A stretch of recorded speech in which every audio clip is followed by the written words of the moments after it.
time is. So welcome, and I'll let Shannon go ahead. All right. Hi, everybody. As Pat mentioned, Janet and I were actually sitting in these rooms 8 years ago getting our teaching credential. And so I know what you're going through right now. I feel your pain. I know how difficult it is. I also know the friendships that you're making in this room are going to last a long time. And if they don't, your new site where you go, where you're also going to be learning a lot, those are going to be also very strong relationships that you'll forge. So it's a really powerful experience. And the work that you are about to get into is some of the most amazing transformational work you'll ever do in your life, and you're going to make a huge difference in your kids' lives that are in your classrooms, and you're probably doing it already right now. So I congratulate you and encourage you to persist even when things get hard, because they'll get easier, then they'll get hard again, then they'll get easier, then they'll get hard again. And so it's very much, you know, you're riding a wave a lot of the time in the teaching profession and education in general. So the reason why I came in here today is Pat has been, like she said, on my campus a lot, and we've been talking a lot about our at-risk kids, and that is definitely an issue very close to my heart. And one of the things I noticed is when kids would roll into my office because they get in trouble, and by the way, this is my 3rd year as an administrator, so I'm pretty much considered still a rookie at this. But what I was noticing is when kids were rolling into my office for defiance, for disruption, for being under the influence, and so on and so forth, if I were to peel back those layers and get underneath those symptoms, there was a lot going on in their lives. And there's a lot going on in our children's lives across the country. And right now, our nation is in crisis, and that's the bad news. The good news is there's a solution.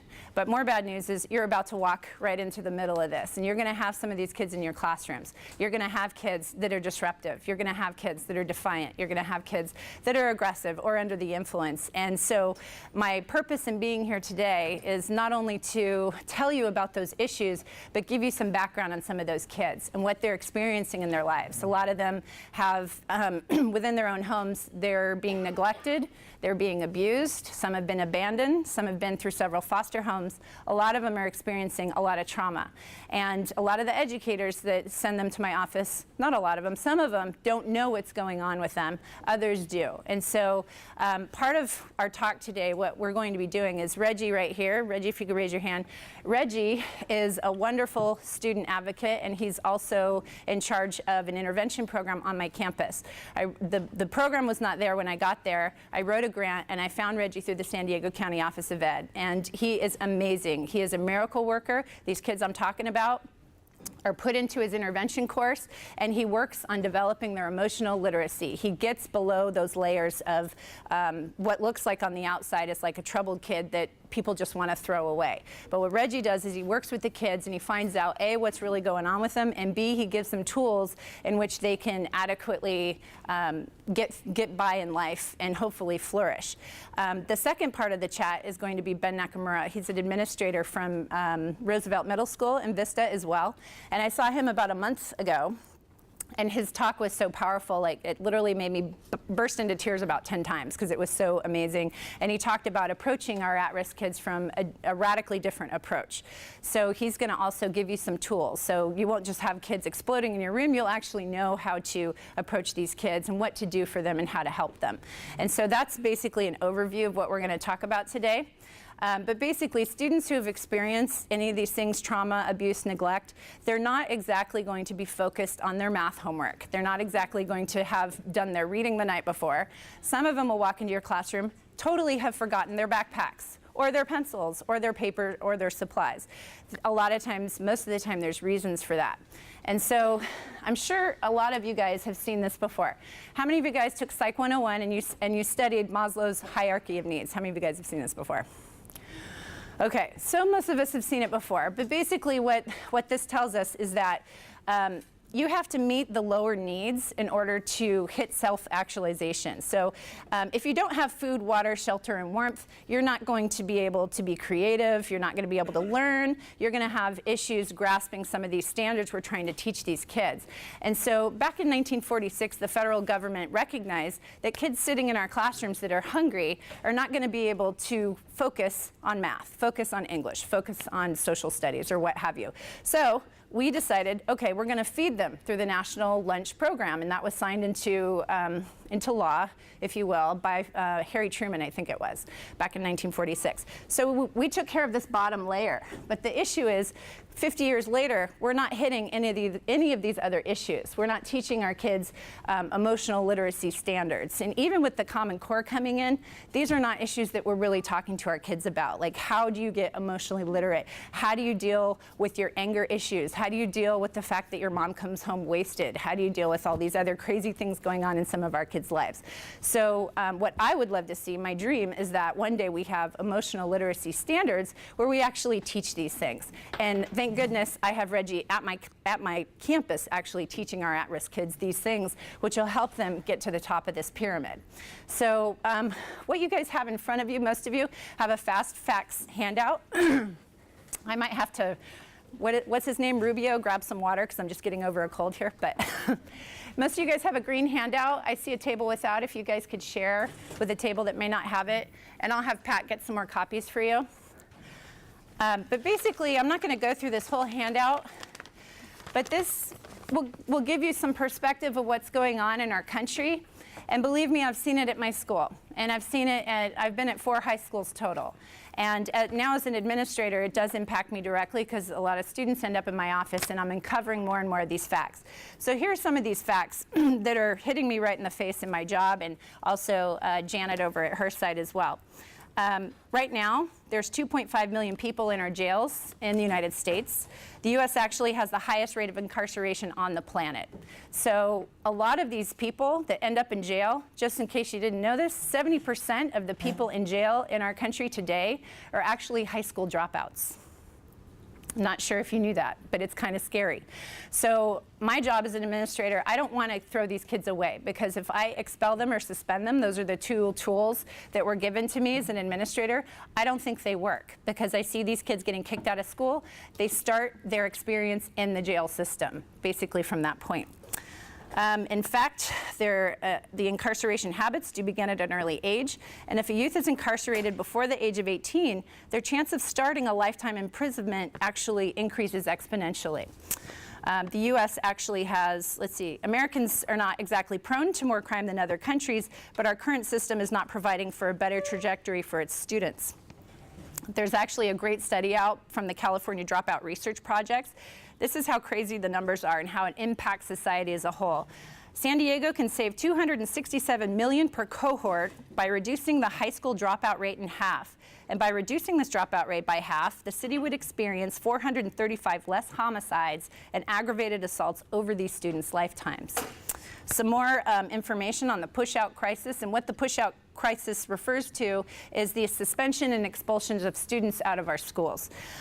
Each year, over 3 million students across the country are suspended and 100,000 are expelled.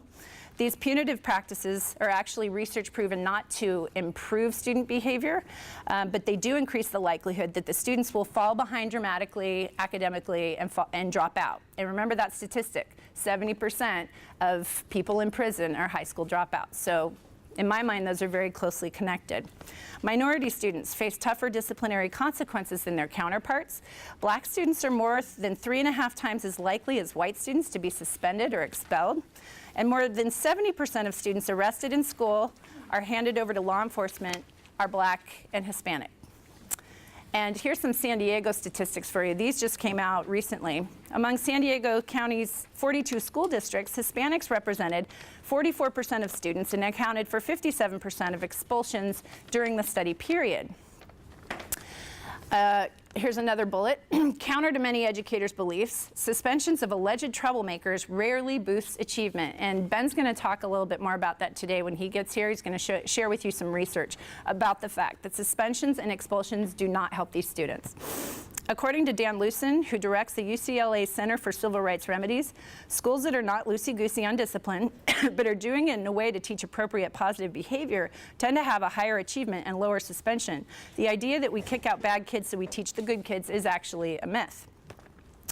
So there's a lot more here, but you can see where it talks about, there's more information here talking about wasting taxpayers' dollars. It's actually been proven that kids get if they get help and they're taught emotional literacy skills or they get some other behavioral intervention, the outcomes are a lot better and our money basically isn't wasted just locking up these youths. And so that right here is the bad news. And you'll see on the back, if you want to look up any of this information, a lot of it's actually from San Diego publications. The Union Tribune put out a lot of this data, and this is my passion, so whenever I see an article, I grab it. So you'll see a lot of these are within the last year and a half or 2 years. So if you want more information, it's there. But basically, 50 years later, we haven't evolved much in taking care of the child. So I'm just going to share with you really quickly some stories about the kids that are coming into my office. And this is what the teacher sees. Kids are coming in tardy and truant, they get sent to my office. Kids don't have their homework done, they get sent to my office. They don't have their supplies, sometimes get sent to my office. They're unprepared for class. They're given the teacher attitude because their world looks very unforgiving and hostile, and so they react that way. They're aggressive under the influence. These are all things that get kids sent to my office. Now, the little tiny paragraph-like stories I'm about to share with you are a little bit of the background for kids who are sent to my office for these things. And like I said, a lot of the time, the teacher didn't know what was going on with them. They just saw this. So here's an example.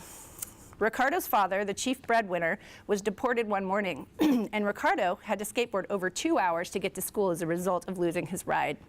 He was brought to my office by campus security because of his late arrival. As a result of her husband's deportation, Ricardo's mother added more hours to her shift at the tomato packing plant to try and make ends meet. Yet she was unsuccessful, and thus was in the process of getting evicted from her home despite working 16-hour shifts. Because she was now never home, Ricardo was responsible for picking up his 6-year-old brother, who attended school at a local elementary school. When his father tried to come back across the border, he was kidnapped by the coyotes and threatened with death unless Ricardo's mother could pay for his life. She couldn't. She couldn't even afford to keep food in the house for the kids, and their cupboards had been bare for over a month. At one point, Ricardo's mother begged me to do something about the drug dealer in her apartment complex who was offering drugs to Ricardo and his 6-year-old brother. She told me the only reason she was still in the States was because the 6-year-old was doing really well in school, loved it, and was getting awesome grades. Here's another example of kids who bounced into my office because of these issues. Amelia and Claire were sisters. They were homeless and living out of a hotel room, paid for week to week by Lifeline, a local community organization. Their father had died of AIDS when they were small, and their mother died of cancer when they were in junior high school. They'd bounced around several homes, but when I met them, for the past few months, they had been rendered homeless because they turned 18 and their foster mom no longer got the payments for them. So she turned them out, and they didn't have anywhere to live. Another example. Alejandro wanted out of the gang life, and he couldn't find a way out. He'd been arrested and was on probation, and therefore he was clean because he was on probation. He told me he wanted to stay off of drugs, but he had turned all of his friends onto drugs, and now they didn't understand that he wanted to stay sober. He was 15 years old, trying to leave the school, but he was stuck. He had no other options. Another example. Alexa's mother had attempted suicide multiple times. Her mother was schizophrenic, often completely lost her mind. Alexa had 5 siblings, and she was the youngest. They had all moved out, leaving her to take care of her mother. She landed in my office when her mom tried to take her life for the 4th time, and she couldn't concentrate during class. Actually, she kept falling asleep during class because she was on suicide watch with her mom at night. Alexa was the one who found her mother every time she tried to kill herself. Last one I'll share with you. Laura's mother was a severe drug addict and beat her from the time she was born until she turned 5 years old. Her father gained custody of her at that time, but to this day she continues to struggle with anger and has since gotten into trouble with drugs, admitting she often did them to make herself feel better. This girl has 2 tools, prior to Reggie's program, 2 tools. One was, get the F away from me. That's what she would say to teachers, or she'd explode and run out. And so that's how those were her coping mechanisms, because no one ever taught her those emotional literacy skills. So that's just a little slice of what I've seen in these kids just by asking them, talking to them, finding out what's going on in their lives. But as I said, this is what you'll see in the classroom. These are symptoms of the underlying issues. Okay, so asking these kids to perform in school, feeding them lunch isn't going to fix their problems. We have a bigger issue here of what's going on in our schools. A lot of these kids get suspended. A lot of them keep reacting the same way because suspension doesn't work. Then they get moved towards expulsion, and then they end up in court schools where they meet a lot of kids with the same troubles. And there's not a lot of help for them, and there's not a lot of tools for them. And so what I want to encourage you to do is when you get your job,